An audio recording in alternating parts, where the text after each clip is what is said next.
I feel like they put this all the way at the end on purpose, just so that maybe people would just not look at it. This is probably the worst change I have seen. Wow. This is like worse than an epic rune.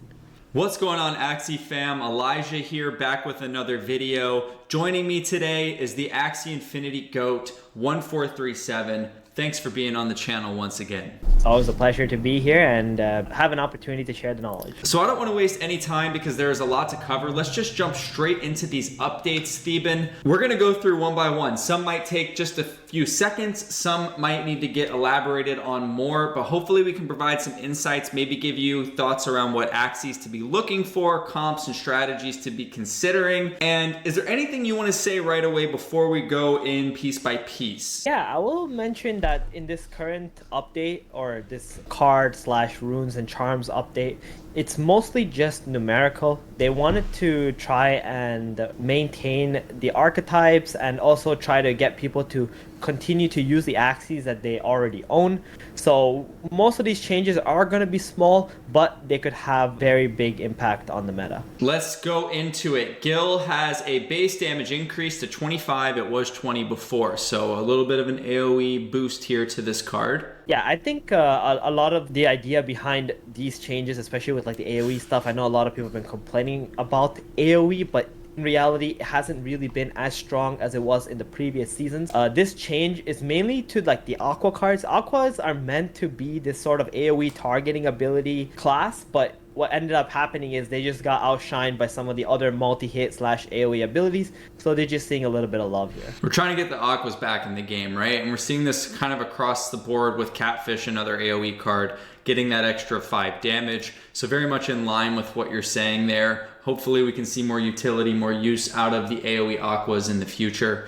Beast cards, we have Hero, Risky Beast, Imp, and Ronin all being changed. Hero is reworked to the base damage being reduced to 65 from 70, and now there's a limit of 3, right, instead of 1, I believe it was before, and you put 1 random attack card from your draw pile to your hand. This is actually kind of crazy. Yeah, a lot of people thought that this was a nerf in some ways. I think this is actually a really big buff to Hero. Previously, you couldn't play Navaga because Navaga infinite attack loop combo that some people were playing, because Hero would only draw a card if you don't have any attack cards in your hand, but now Hero can actually draw an attack card, so it works well with that.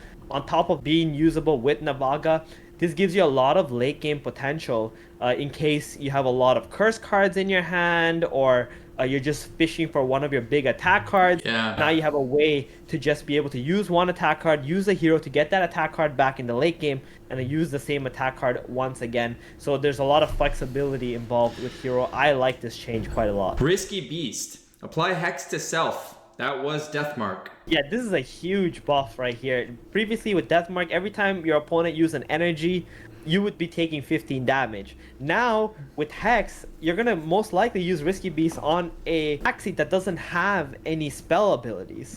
So it's not risky anymore. It's Beast card. Yeah. So it's very powerful.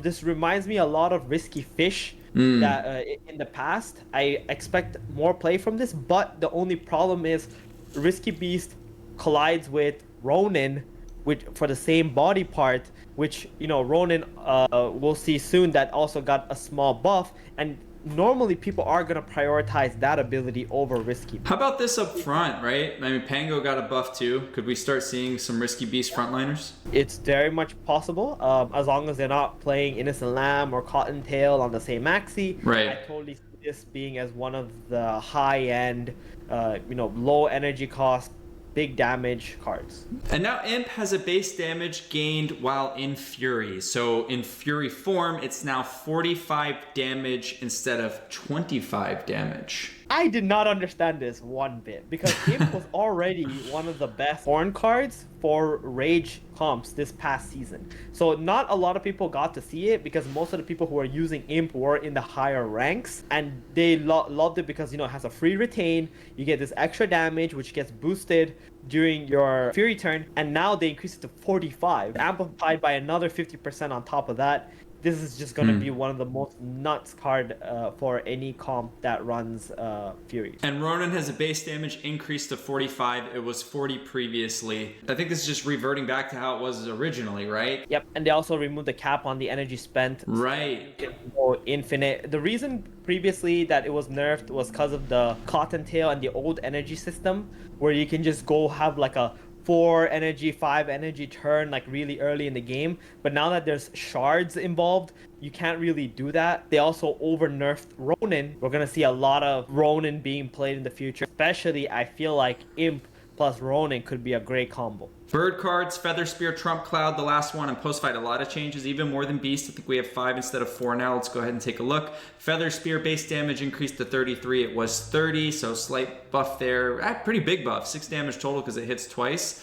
Deal 2 hits, grant 1 feather per spear card in your deck to all allied spear card owners. That is a pretty massive buff. Yep.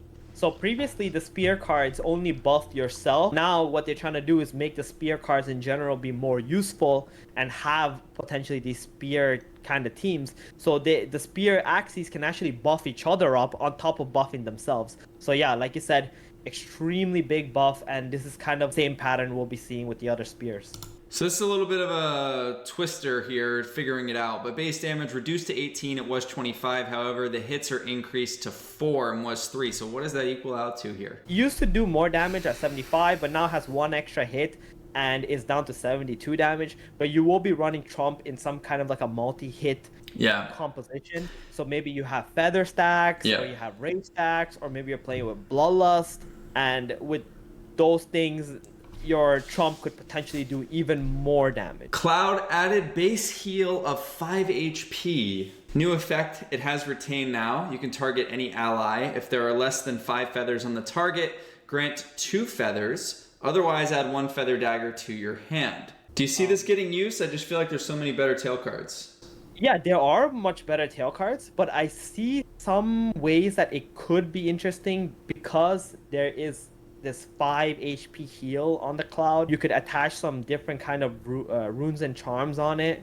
Maybe with that use, you can see a little bit more use because of it. Other than that, it is going to be a little bit tricky to play with. Not very intuitive. Like I'm just going to plug this into this comp and it's going to be useful. So we're just going to have to wait and see as to what creative builds can come out of it. Next up, we have the last one, which has a base damage increase to 70 from 65. And if this is the only attack card in your hand, you deal 10 bonus damage per non-attack card in your hand. Incentivizes you to build around this card in a deck that works in a lot of, non-attack cards, potentially skill cards, because this could, in theory, scale pretty highly up. Yeah, I mean, the max amount of damage this could deal would be 160. You could have 9 cards that are non-attack cards, potentially if you have retains, which could be very powerful. We just don't know, like, to what extent people use that. You don't need it to deal 160 damage. If it even deals, like, 120, that would be a big deal. Have some retains on some spell abilities. Like, let's say if you even have Cottontail plus Innocent Lamb, that's already 2 spell abilities in your hand. That's gonna give you, 20 extra damage right off the bat. So this is a very powerful card. I think we're gonna see some kind of play with it, even if it's just to do like 120, 130, 140. Those are big hits, dude. Those are massive hits. Yeah. Oh yeah. And we've got post fight, which reduces the HP loss. This card has been so rarely used, and I think it'll probably continue. I mean, look at last one by comparison. It's so much better. Right? You don't have any of this risk or damage that you take, and it's pretty easy to gain damage boost. So I don't personally see this getting a lot of traction with this change. Nah, me neither. And now to bug cards, Buzz, Thorny Caterpillar, Earwing, and Larva. Let's jump into Buzz. I see a lot of talk about this on the Twitter accounts out there, on the Axie Keyboard Warriors. People have emotions and feelings about this. So why? I've been out of the loop a bit, man. I was securing our validator last season, so I need to know. Bonus damage per discarded or banished card increased to 10. And it was 6 before. Yeah, so it has a cap of 50. If you even play 3 cards, then this will already reach its max damage. So that's 50 damage across the board. It will get amplified by other, damage amplifications and whatnot. this card is like the new Earwing. Yeah. And it actually hits just as hard as Earwing, but you can activate it a lot easier than Earwing can. The only problem is it has a little bit of overlaps with Tri-Feather, but other than that, it's an incredibly powerful card. Maybe people are overreacting a little bit about its potential. I did mess around with Buzz a little bit in the last season. It didn't feel as strong as I thought it would be, but going into the next patch, we don't really know what's going to be the best. Maybe we'll see a resurgence of AoE, but for now, I'm just going to reserve my thoughts on it and just say that it's just a little bit above average at the moment. Thorny Caterpillar, base damage increased to 120. This was 110. Okay. Bonus damage and goo adjusted to 10 damage / 1 goo, and it was 30 damage and 3 goos. Break this down for me. Yeah, so previously you need to have at least 3 goos in the enemy deck for Thorny Caterpillar to have any kind of effect, which was very difficult to do because the only way to get goos is between the charm, or you're playing like some ear breathing, which is not a very good card, or uncle, and you need to play a lot of those to get 3 goos. So now, even if you have 1 goo, Thorny will have some kind of ability of, you know, increasing its damage. It's still not that amazing unless you're gonna build some kind of a goo deck around it, but at least it's just like a very small buff where you have some effect on this card. What if you have like 5 goos? Is that an extra 50 damage? So it's 170? Yep, it'll be an extra 50 damage, exactly. Okay. Where previously it would only give you an extra 30 damage even if you only had 5 goos. It still seems kind of hard to pull off. We'll have to see. And Earwing got a nerf, but that's not really a huge deal to AoE because Buzz got boosted up. But we go to 15 damage where previously it was 20.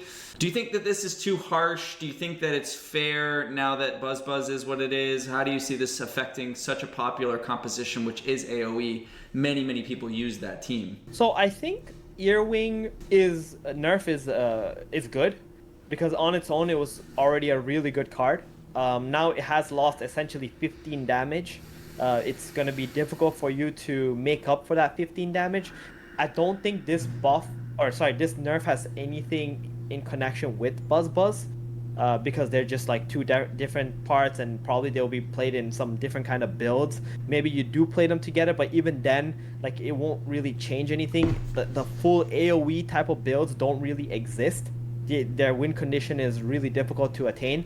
I do like it. Also, buffing Buzz just means that, you know, we might see a little bit more marketplace activity, as it will be a card that will be sought after, and people will have to breed it and have to buy it. Yeah, for sure. Do you give a tip here on like what's an alternative ear slot if people feel like, that's a little weak? Is there something superior that could go there on a multi-hit / AoE team? Does anything come to mind right away? I think probably it's just gonna be Innocent Lamb. Yeah, probably. Yeah, you're always gonna try to copy, you know, like a Confident or another Tail or something like that. But other than that, Earwing is still gonna take the place for that. For sure. So Larva only banishes after discarding a skill or secret card. It used to be instant. This to me makes no sense. No one was even playing Larva before. Yeah, this just means that it doesn't get banished and is gonna stay in your deck until you get some kind of shard with it. I'm not a fan of this. If I am going to play Larva, I want that card out of my deck. That's what I mean. It feels like a nerf. Exactly. It seems like a nerf. Maybe in the future, like, you're going to be able to use it just to like thin out like all the bad cards in your deck later on. Maybe we're going to see some mechanic changes that makes Larva a little bit better. I'm not entirely sure yet. But for now, if we use this in the same context as the last patch, it does not look good. Agreed. Plant cards: Bamboo, Spear, Strawberry, Shortcake, Leafy, and Potato Leaf. Okay, here we go. Our damage was increased to 65. It was 60. And now it grants 1 leaf per Spear card in your deck to all allied Spear card owners. Interesting. So you become a little bit more durable with the healing that gets applied if you run a Leaf team. Do you see this getting utilized? Oh, I think this could have a lot of potential, especially if there's some embers on some of these spear comps, you know, like, and it really catches fire. Because if you use 1 bamboo spear, you're gonna apply 3 leaves to your entire team. Oh yeah, that's crazy. I didn't even put that together. That is a lot of leaves. Yeah, exactly. And they also buff the damage at 65. At 65, you know, this is like a little bit above average damage for a single card. plus the effect that it can provide. Maybe you play Bamboo Spear plus Leafy. Potentially. We don't know. We'll see. Strawberry Shortcake base heal increased to 50 and it was 40. Okay, sustained players, there you go. Yeah, just a little bit of a small buff there. I think healing is just in a weird place anyway because of the Blood Moon mechanic, how that works, and the whole 441 HP thing, which I absolutely hate, by the way. But still then, like, I'm not expecting Strawberry Shortcake to have any impact in any lineup. And Leafy gets a buff as well. So we're seeing some synergy. We were just talking about it. This goes to 25 and it was 20. This feels like a huge buff. Yeah, 5 extra damage. That's a total of 15 extra damage. And normally when you're playing Leafy, you're probably playing it multiple on your team. So that's going to be quite a bit of boost. So Bamboo Shoot plus Leafy combo. Boom. Yeah. There's potential there. Yep. And Potato Leaf gets a shield buff to 70. It was 65. So again, I don't understand this. Right. This was a very, go ahead. This was literally one of the best cards in the game. Yeah. Literally, last season I would put this at S++ tier. That's how good it was. Like a Topaz would have been like a S+++. Yeah. Potato Leaf was at S++. So I don't understand how it got buffed. Maybe, there's some aggro teams you want to counter it further and people are already playing it, but you can't just go ahead and buff like the best shield card for Tail especially. Well, they did. So we'll have to see that one live and in action by the heaps in Season 4 most likely. Reptile cards, Sidebarb, Scaly Spear, Topaz. Really the least amount of changes are in the Reptile cards. Sidebarb does get a damage reduction. And you can now specifically target an enemy. So a bit of a hybrid here. The damage gets nerfed, but now you can actually put extra poison, because I believe it's poison and bleed, on any particular enemy. Do you see this getting used more? I mean, it's just so, to me, you sacrifice the ear slot, which is a small frill central. I just don't see how anyone would really care about Sidebarb. Yeah, so I actually see this being played in teams that are not... Poison. Yeah, I can see that. Like backdoor teams. Exactly. Sometimes maybe that, or like some kind of team that does have a reptile, maybe prehistoric, use the spike, apply the poison to a single target, and at that point, then it's going to deal a lot of damage. So Scaly Spear gets a damage increase to 65. So we're seeing this from all of those like triple spear horn cards that weren't getting much use. They're trying to synergize these and make them more attractive. Grant 1 spike per spear card in your deck to all allied spear card owners. So that's the same theme that we saw with Feather Spear, with Bamboo Shoot, and this could potentially be a mid-range card with reptiles where you're stacking spikes, preparing for that blood spike damage that gets put out when an Axie dies. To me, this feels the weakest of the other ones that we've looked at in terms of triple spears. Well, it could also be the strongest potentially. I have no idea, to be honest. Because it's 3, not to be confused, right? So it's 3 spikes across all Axies. That's actually not bad. What if you played triple Scaly Spear and in one cycle you got like 9 spikes? Yeah. On 3 different Axies. I really don't know like what we're gonna end up with at the end of this, but it's very interesting to say the least. One thing I will say though, if it's not good now, probably will be good next season when they actually buff it one more time. They're really pushing for the spear narrative. Like they really want this to be something of an archetype. So if it's not now, it's next season. Yeah, for sure. I could see that. And then Topaz got that 3 damage nerf. So it's 12 now instead of 15 per damage card. Per banished card. And a lot of people feel like this is not strong enough. Of a nerf, that is. Honestly, I think 12, like when I was thinking about how to nerf Topaz, I was actually thinking it should be at 12. At 10, it was the same as it was before.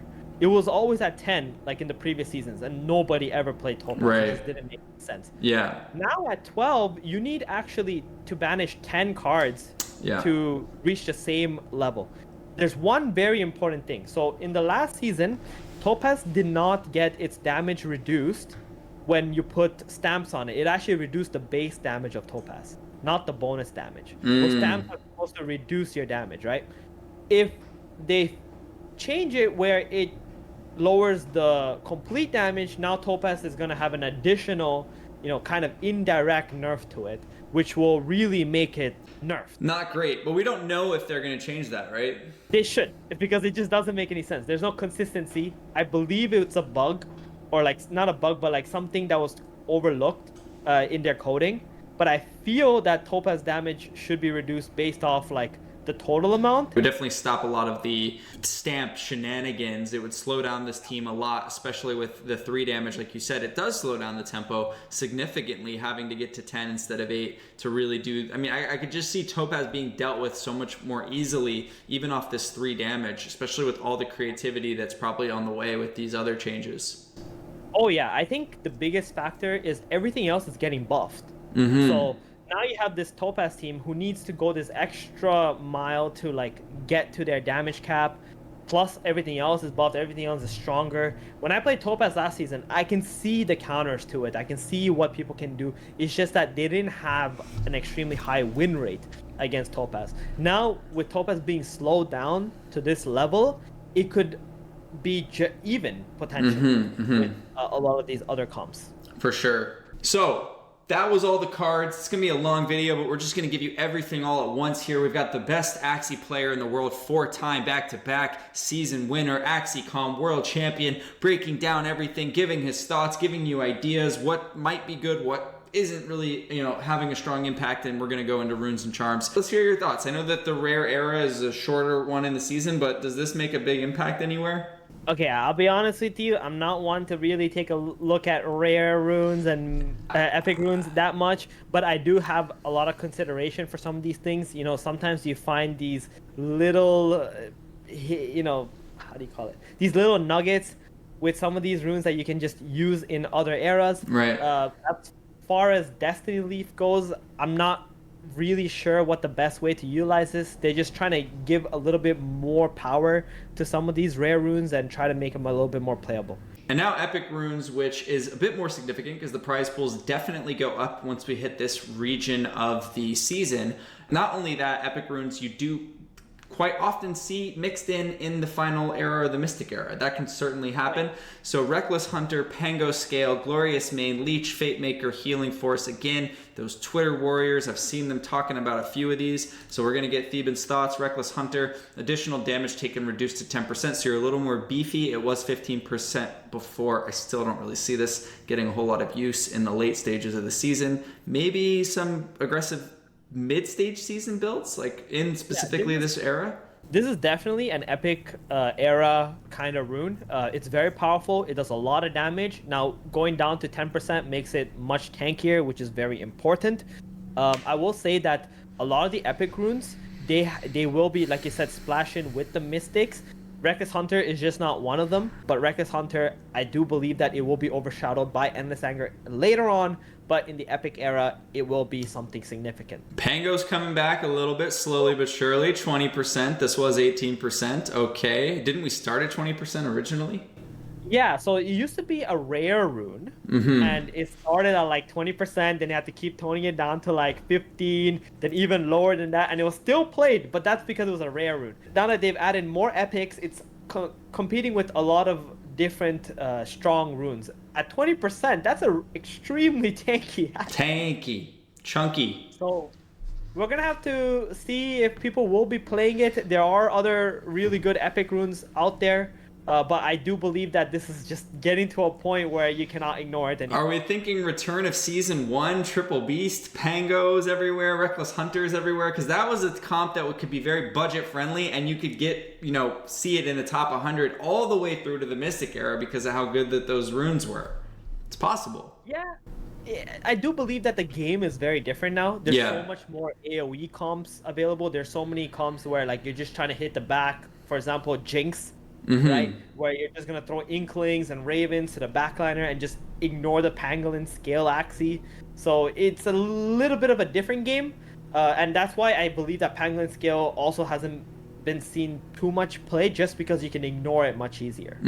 Yeah. Glorious Mane has a base damage added per attack, and it's increased to 10%. It was 6%. Yep. Also another rune where it just keeps getting stronger and stronger. I'm gonna have to test this one out.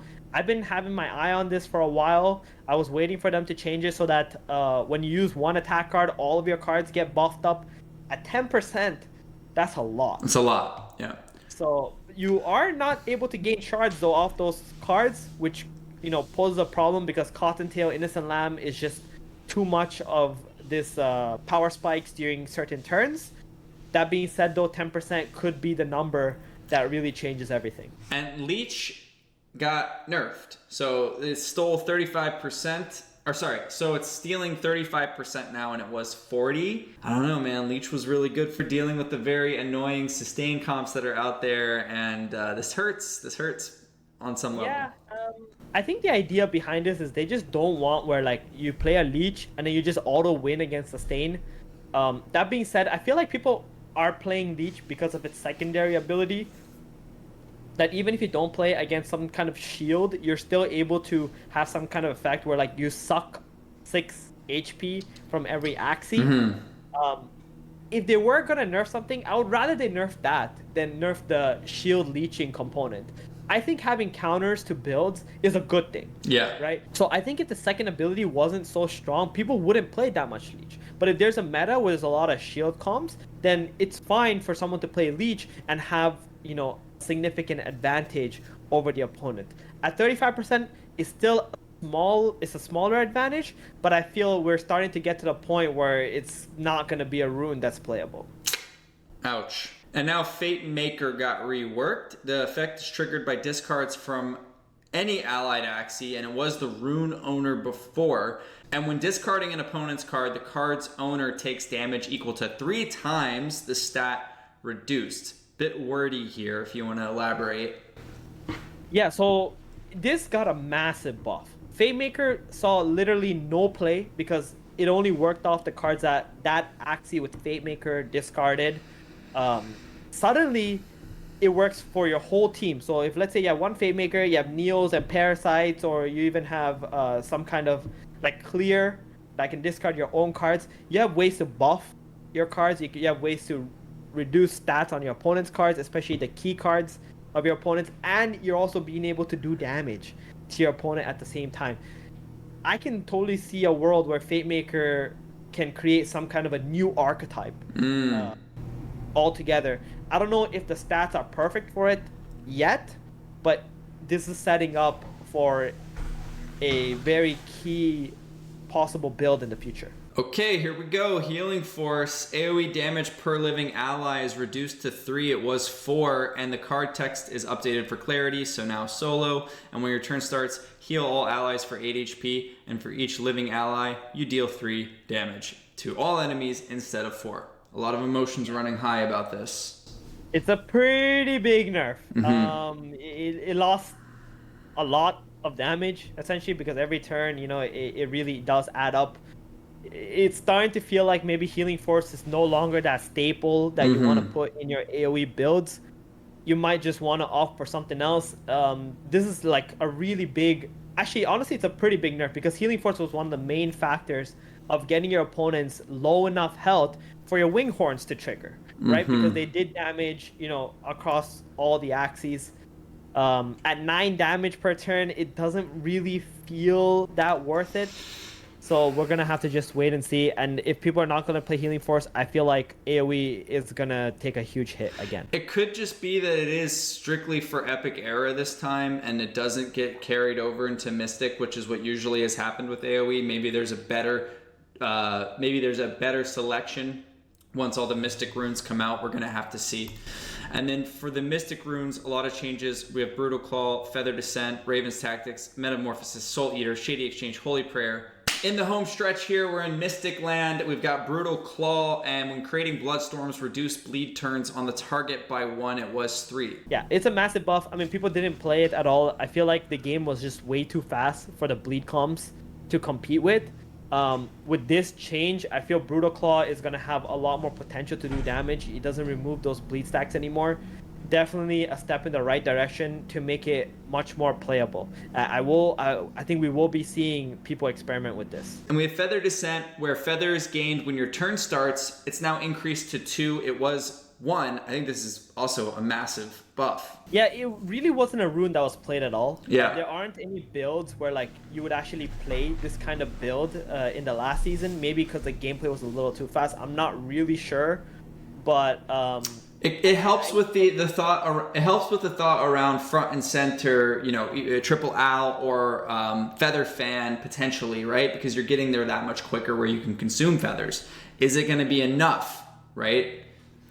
Right. There's that. Also, there's like some tricky bugs where like once your hand gets stacked with all the feather daggers, your turn ends and this stuff. I feel a lot of the reasons why people don't play this kind of rune is because of those things. I hope that they actually fix that the bugs regarding that, so you know it's a lot easier to test it and you don't have to risk anything. Yeah, I agree with that for sure. And Raven's Tactic has a new effect, which is when your turn starts, you consume all feathers on yourself to heal your team for 1 HP per feather. You deal 15% bonus damage, and then bonus 15% damage per hit this Axie deals until end of turn.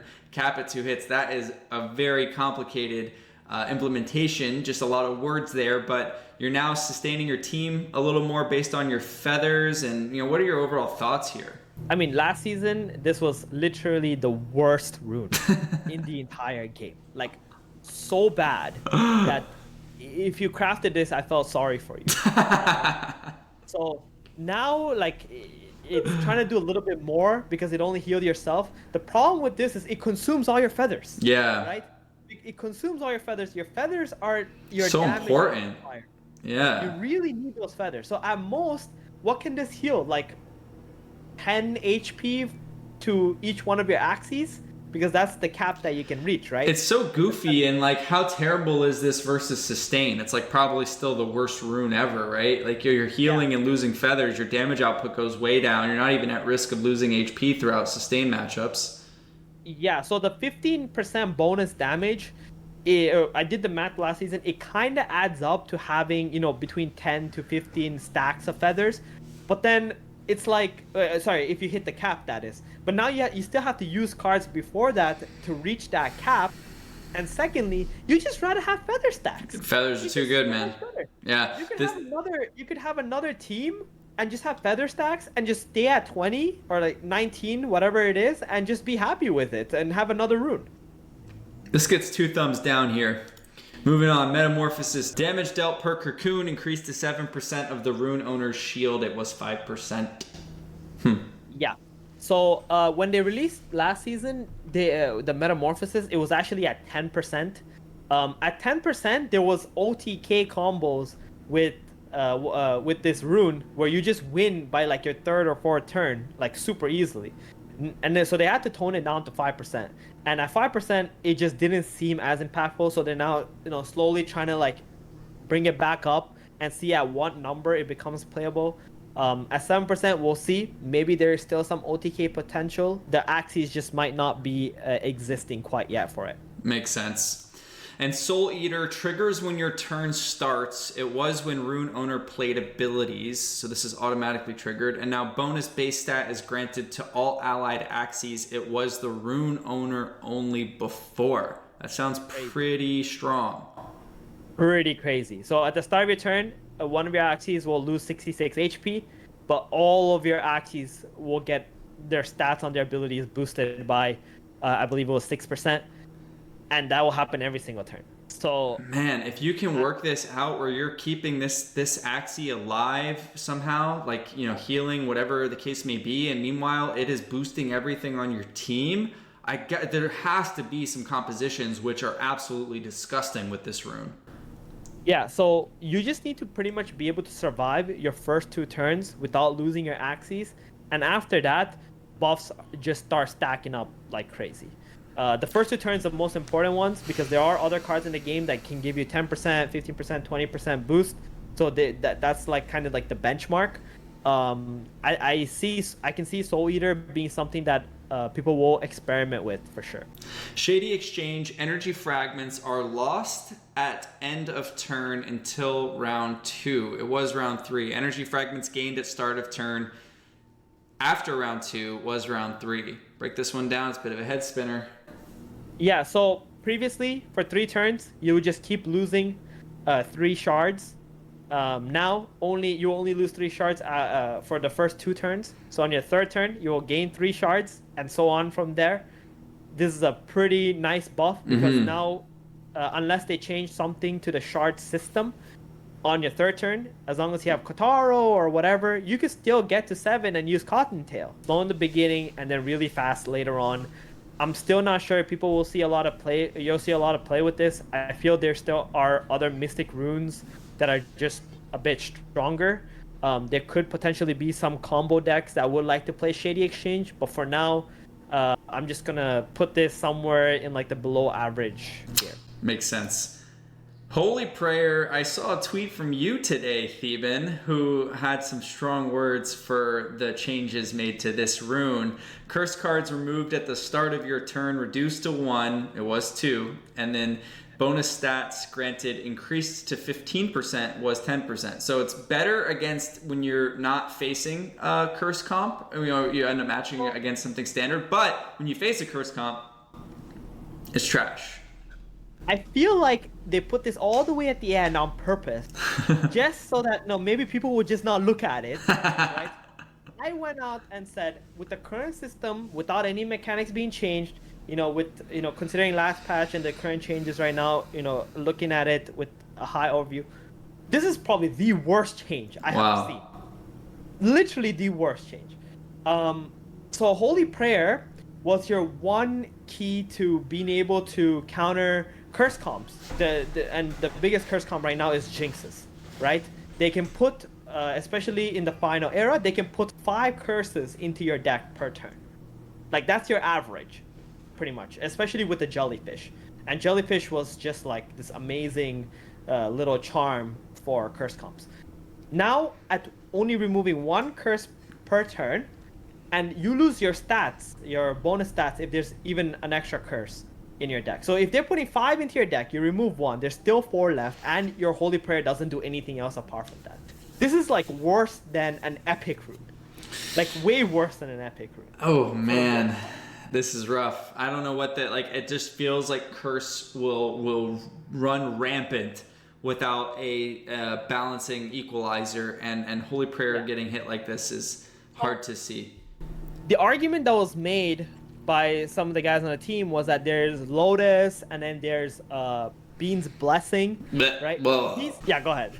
No, I was just saying bleh. Like, yeah, exactly. Like, these things are only good against curses. Nothing else in the whole game. On top of that, Jinx comps play natural cards with Neo and Parasite, which is very good for every single matchup that's out there. And those also hard counter Lotus and Bean's Blessing. So anything that Jinx, you can counter Jinx already naturally counters it without putting any effort into it, right? So Holy Prayer, even though that it was a counter to Jinx, it never meant that it was an auto win ability. With Topaz, sure, it was, because Topaz just had so much freaking damage that it didn't matter. But for example, even Sustains, when they played against Jinxes, a really good Jinx player can just draw the game, even if the opponent has Holy Prayer. Like, that's how good Jinxes are against that. So now, with Holy Prayer going down to 1, I'd rather they just remove this rune from the game than, like, just butcher it to this level and just say, well, here you go, take this, half-baked rune that just pretty much does nothing at this point.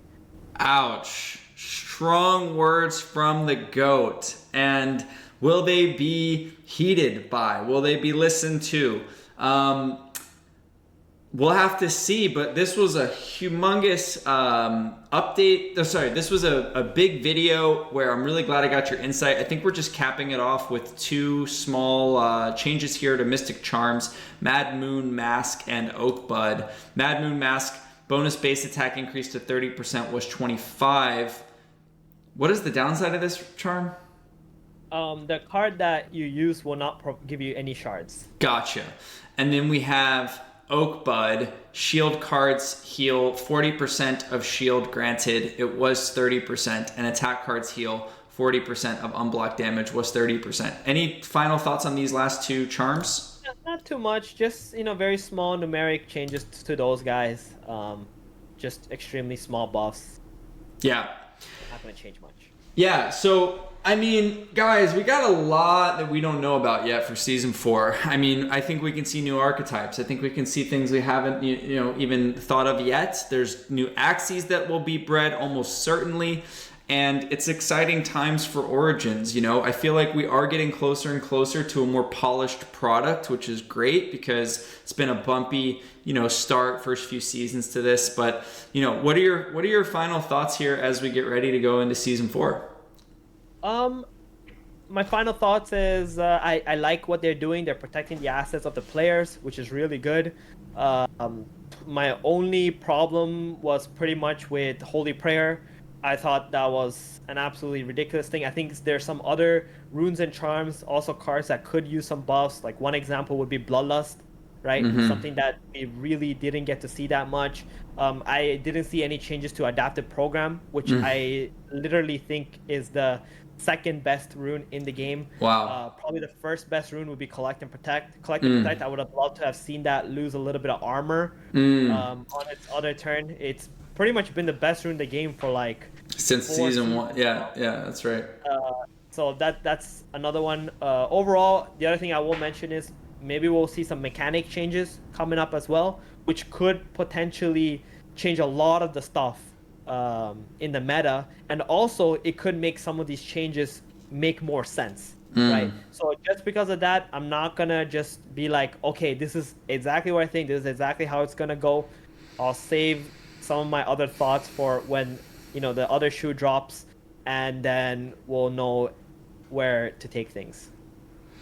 I love that. That's a very balanced approach. As always, really appreciate you coming on the channel and sharing your wisdom. I look forward to talking comps and asking for your help in season 4, as I hope to play more than I did in season 3. And we look, can we 5-peat? We'll have to see, Theban. Who knows? Maybe nothing can stop you at this point. I'll do my best. Anything can happen. I'm just happy to be here. I'm happy to be able to play Axie. I'm happy for our guild, Meditate, and just to be able to enjoy this experience with everyone. Awesome. Well, thanks everyone for watching. Appreciate all the support. Thanks for getting us that validator position. It's absolutely massive for us as an organization. So much appreciated. Love all you guys. Catch you in the next video. Peace.